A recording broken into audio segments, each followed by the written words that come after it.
Olá, pessoas livres. Estou aqui nessa noite de terça-feira, salvo engano, 11 de março. A gente perde até a noção dos dias preso a esse universo, universo de leituras das mais diversas. Pois é. E esse universo vai causando, entre nós que lemos, eu, vocês, todas as pessoas que acompanham os vídeos, questões. E as questões são muitas. Algumas delas difíceis, algumas delas delicadas, outras quase impossíveis de responder. E hoje eu vim tentar encarar um pouco essas perguntas que eu tenho recebido, principalmente por e-mail, dentro da nossa playlist Informes, Conversas, que nós temos aí no canal Rimas. Aproveito antes de passar para essas questões, para agradecer as novas inscrições. Muito obrigado a todas e a todos. Também as curtidas. Nós temos brincado aí com os vídeos de várias formas, inclusive com visitas inesperadas, como a visita da Hipátia, a cobra caninana, ou nas religiões de matizes africanas,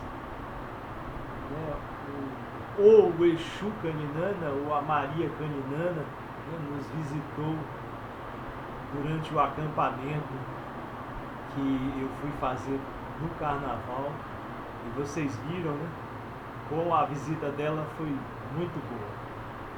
Mas muito bem, vamos deixar um pouco de lado as questões que já ocorreram nos vídeos e vamos para as questões que me trazem hoje aqui. Pois bem, como eu disse, são muitas, muitas e difíceis. Eu quero aqui, primeiramente, dizer que é quase impossível, a gente imaginar uma resposta do porquê que a educação, porque o que nós aprendemos enquanto pessoas educadas prioriza tanto a questão do dinheiro. Isso tem a ver com a educação? Na minha opinião, não. A educação ela tem a ver com se tornar mais humano, se tornar mais próximo daquilo que diz respeito a cuidar das gerações futuras, cuidar do mundo, a cuidar do respeito que você tem para com o outro, a sua maneira de tratar as coisas da vida. E o que nós temos assistido no conjunto das pessoas que a gente observa no mundo, das instituições que a gente vê surgindo no nosso país, por exemplo, no Brasil, são instituições que priorizam essencialmente o trabalho e o como ganhar dinheiro com esse trabalho. Então, por exemplo, quando a gente se pergunta, para que eu vou ler um livro como esse, Fahrenheit 451, Por que Filosofar, O Jogador, do Dostoiévski. Para que eu vou ler esse livro? Qual é o retorno financeiro que ele vai me dar? Nenhum. Não há nenhuma perspectiva de retorno financeiro com essas leituras. Mas há o retorno de nos educarmos para tornar o nosso mundo melhor, para tornar as nossas relações pessoais melhores, as nossas relações com o mundo melhores, para que nós sejamos mais polidos com o modo de lidar com tudo. Para isso que a gente lê. E se a gente for pensar, eu não vou pensar em todos os níveis educacionais, nós vamos pensar primeiramente na universidade. Se a gente pensar na universidade, a universidade tem como, pelo menos eu aprendi assim, né? Talvez eu aprendi errado ou estudei pouco, mas a universidade tem como princípio ou como fim último da sua existência tornar as pessoas que lá estão pessoas melhores para o mundo, né? Não pessoas individualistas, pessoas que vão ganhar dinheiro, pessoas que vão executar atividades exclusivamente técnicas, né? Não foi para isso que a universidade foi criada. Não é para isso que a universidade deveria servir.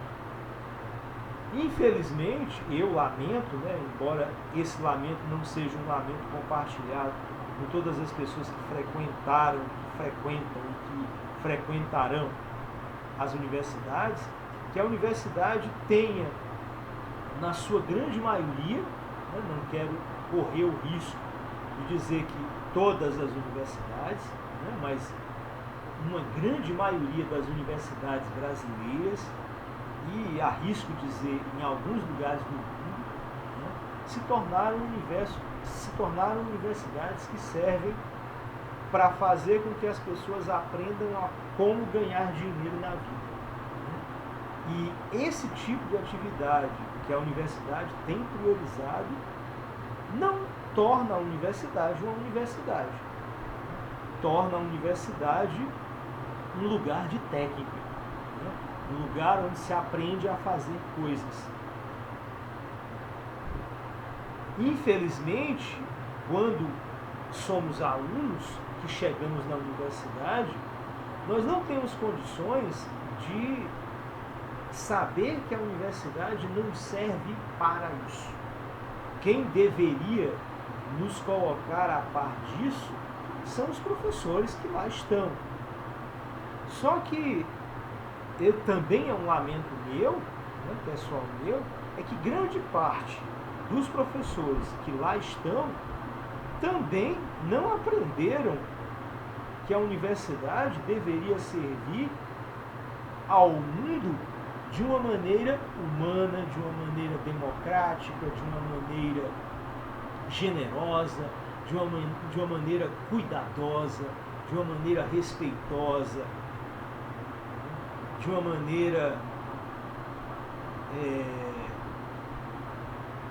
que todos os povos pudessem perceber que ter uma sociedade de classes não é algo importante, de que ter uma sociedade composta de ganhos financeiros não é importante, de que ter uma sociedade onde as desigualdades e o preconceito são reforçados a cada dia não é importante. E o que a gente sente, eu sinto, infelizmente, é que boa parte das universidades, sem considerar todas,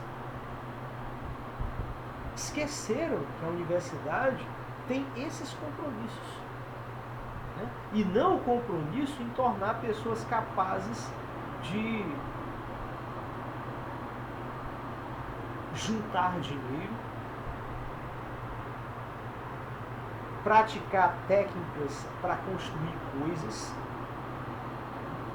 E esse eu vejo como um grande equívoco dentro da universidade. Se a gente pensar na educação infantil, por exemplo, os professores que saem da universidade e vão para a educação infantil, se eles chegam na educação infantil, na escola de educação infantil, construídos academicamente, com esse tipo de propósito, ganhar dinheiro, praticar técnica para lidar com crianças, o que ele vai fazer? Ele vai formar crianças que também cativam esse tipo de procedimento. Eu, particularmente, fico assustado quando penso que uma criança de 6, 7 anos, 5 anos, já pensa o que ela vai ser quando ela crescer. Qual é a profissão que ela vai seguir? De que interessa para uma criança isso? Uma criança deveria ir para a escola para aprender a ser gente, né? Aprender a ser humana, né? Aprender a ter sentimentos como aqueles que eu relatei para vocês num dos vídeos quando eu lia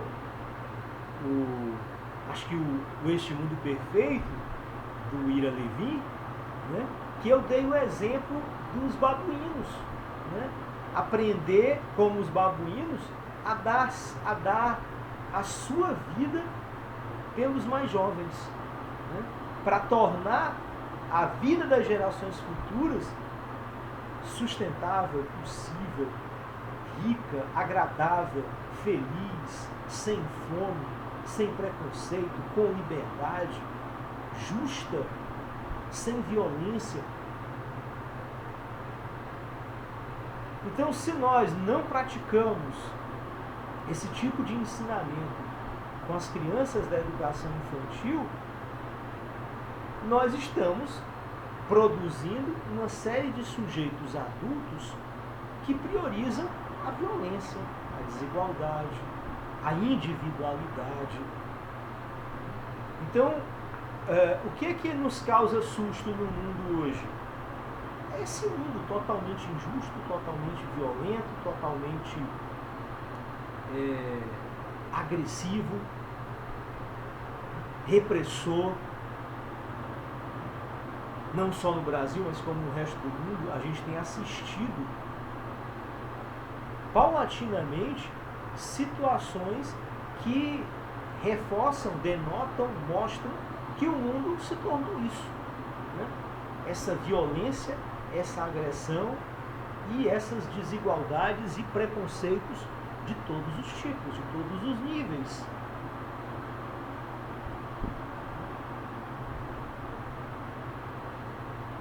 Então, é uma questão delicada? É, delicadíssima, dificílima, né? Por isso é que não é importante ler. Eu dizia para vocês, quando eu iniciei esse livro do Lyotard, Por que Filosofar, que na minha época de graduação, tanto na primeira quanto na segunda, tanto com pedagogia quanto com ciências sociais, nós líamos uma média de 8 a 10 livros mensalmente. Hoje em dia, quem é professor, quem vive na universidade, ou quem tem essa experiência com a universidade, sabe que propor uma média de 10 textos durante um mês de 20, 30 páginas para um aluno de graduação soa como uma agressão, né? Soa como um absurdo, né? Então, nós, alunos de graduação, enquanto alunos de graduação, não temos mais essa perspectiva de uma leitura que seja grande. E, de certo modo, é como se a gente admitisse assim, nós não precisamos ler para nos formarmos, né? Nós temos as sínteses, nós temos os resumos, nós temos o profeta Google, né? Nós temos essas ferramentas que nos facilitam para ganhar tempo. Então nós estamos o tempo todo tentando ganhar tempo e retirando a possibilidade de nos formarmos enquanto sujeitos humanos. E os sujeitos humanos dentro da universidade se formam a partir das leituras. Isso é uma coisa que precisa ficar clara, né, dentro dessas questões aí que chegaram. A leitura, ela é fundamental por isso. É por isso que, por exemplo, seria muito fácil, né? Seria muito fácil pegar o Fahrenheit 451, fazer sínteses engraçadas, mirabolantes, cheias de animações, dinâmicas, né? Como se diz hoje em dia, quando se fala de didática, quando se fala de sala de aula, né? A aula tem que ser dinâmica, ou seja, ela tem que ser divertida. E aí nós tiramos a essência do que significa ler. Não é uma panaceia de shows e pirotecnias, luzes e barulhos, né?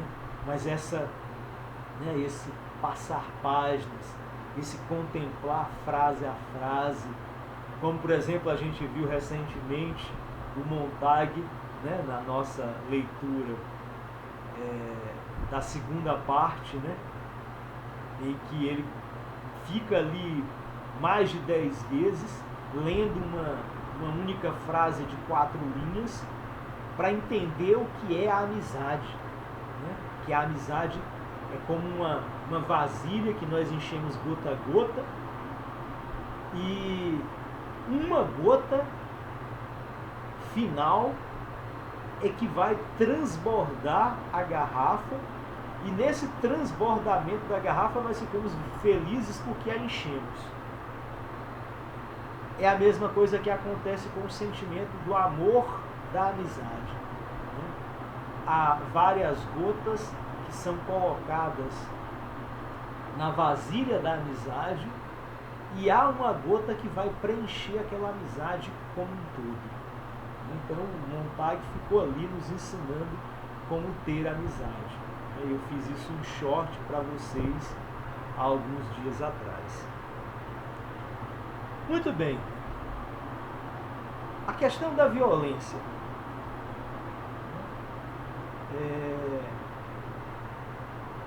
é uma questão extremamente delicada, né, e que não pode ser reduzida, não pode ser eliminada, se os sujeitos que compõem o mundo, né, forem sujeitos que não leem, forem sujeitos que não se deixam transbordar, aproveitando o verbo, desse conhecimento humano, né? E aí vale aí uma ressalva, né? Leitura não é qualquer leitura. Precisa ser uma leitura que lide com os temas caros para a humanidade. Não pode ser autoajuda, não pode ser autointrospecção de algum elemento divino ou imagético que supostamente nos inunda daquilo que já é comum em nós. Mas ela precisa lidar com o conhecimento que torna, por exemplo, a universidade um lugar de evidência de questões humanas. Então essa literatura, esses livros que vão diminuir ou que vão acertar, né, o modo como as pessoas veem a violência, ela precisa estar dentro disso que nós conhecemos como literatura universal. Nada contra os livros aí de prateleiras das grandes livrarias, dos sites de venda de livros, das indicações que nós temos através de nossos amigos, das instituições que nós frequentamos. Mas quando nós tratamos de universidade, né, essa leitura precisa ser a leitura da literatura universal que compõe os nossos campos de estudo. Então não dá para... Tenho medo de falar certas coisas, mas é preciso falá-las. Não dá, por exemplo, para estudar a minha área, pedagogia, aprendendo a lidar com a sala de aula, com aqueles que não fazem parte da defesa, da proteção da desigualdade, da democracia, da liberdade, da exclusão dos preconceitos sociais, raciais, religiosos, sexuais. Porque se nós lidarmos dentro da pedagogia com literaturas que reforçam as desigualdades, os preconceitos, a não liberdade, a não democracia,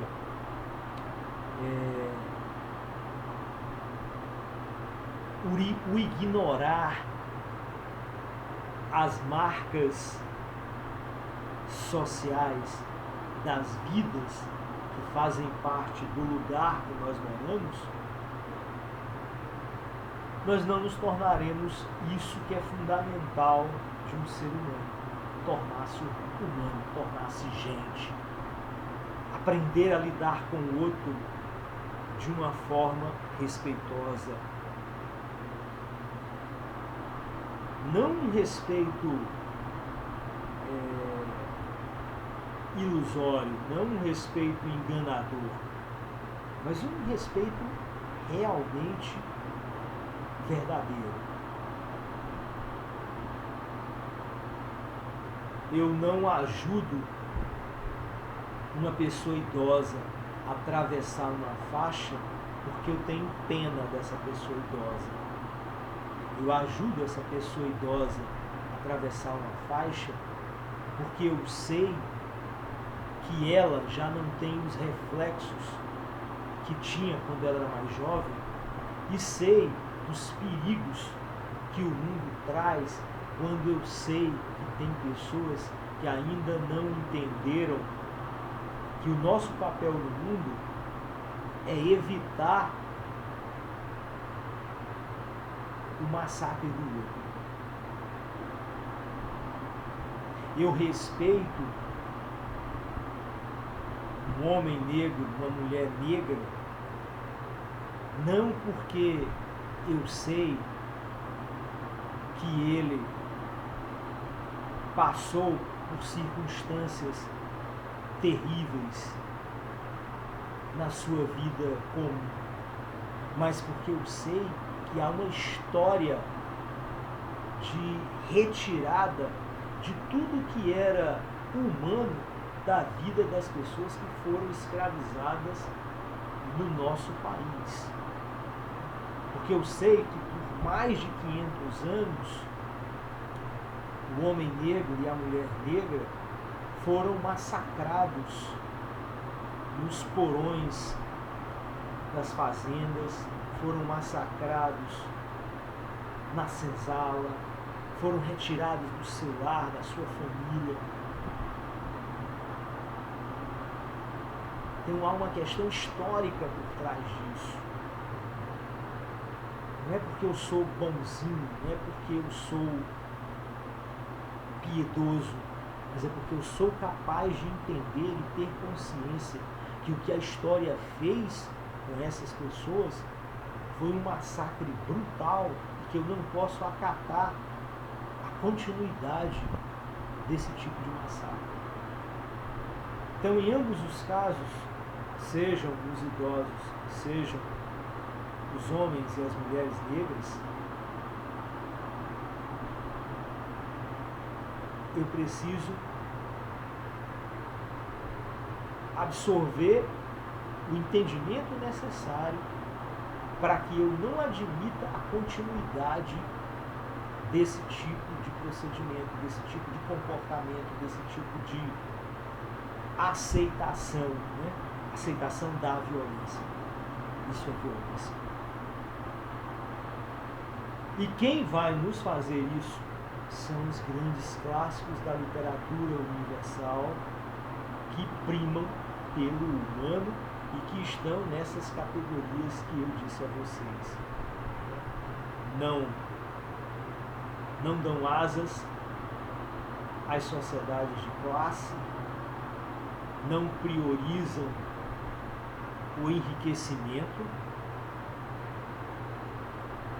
e consideram todas as possibilidades de exclusão das desigualdades, exclusão dos preconceitos, exclusão da violência e de tudo aquilo que barbariza a vida humana como possibilidade de fazer um novo tipo de sujeito, um novo tipo de gente. E aí isso vale para a educação infantil, para toda a nossa educação básica, para a nossa universidade e para nossas continuidades de vida, estejamos em que nível de aprendizado ou não. Essa é uma das minhas principais preocupações com a leitura que eu tenho feito de modo lento, de modo vagaroso, mas tenho tentado processar durante esses 6 meses, 7 meses, 8 meses que eu tenho lido aqui no canal Voz. É uma preocupação de manter a leitura viva entre nós. Eu queria muito que tivessem todas as pessoas que não tiveram acesso a essas leituras que eu estou colocando aqui. Mas sei que muitos também já tiveram acesso a outras leituras. Mas a ideia é essa.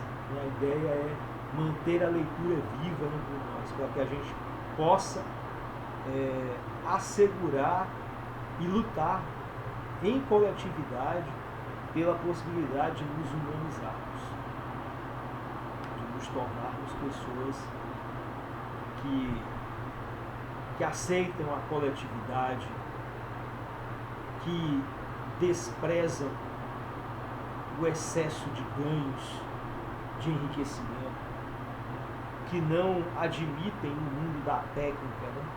O mundo da técnica onde nós vemos aí a cada dia as pessoas perderem os seus empregos, as profissões serem extintas, né?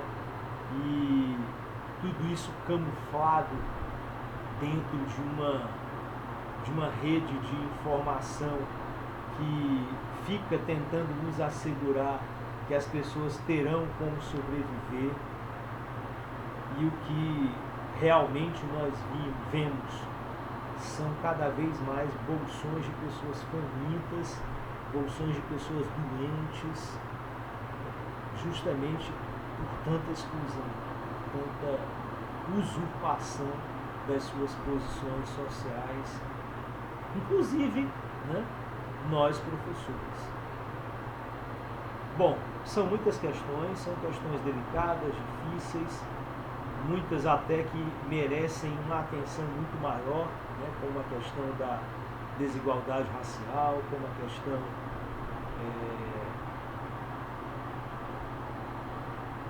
desse preconceito contra a pessoa idosa e tantas outras, né, a violência contra a mulher, a violência contra os travestis, né, contra todos os tipos de variações de comportamentos que existam entre as nossas sociedades, os preconceitos religiosos e etc. Eu ficaria aqui talvez minutos e não daria conta das grandes questões que vocês têm enviado. Mas eu queria fazer esse breve comentário né, de como essas questões mexeram comigo e são importantes serem colocadas, né, na medida do possível. Um forte abraço para vocês. É uma semana de luta, né, uma semana de luta feminina, né, e essa luta ela não vai parar tão cedo, né, porque ela está intrincada, né, em muitas questões que envolvem a sociedade de todos os níveis. Força, né? Força para as mulheres do canal, força para as mulheres do mundo inteiro. E que nós, homens, né? Um homem como eu, um homem como tantos outros que estão aí no canal, possamos incorporar essa luta,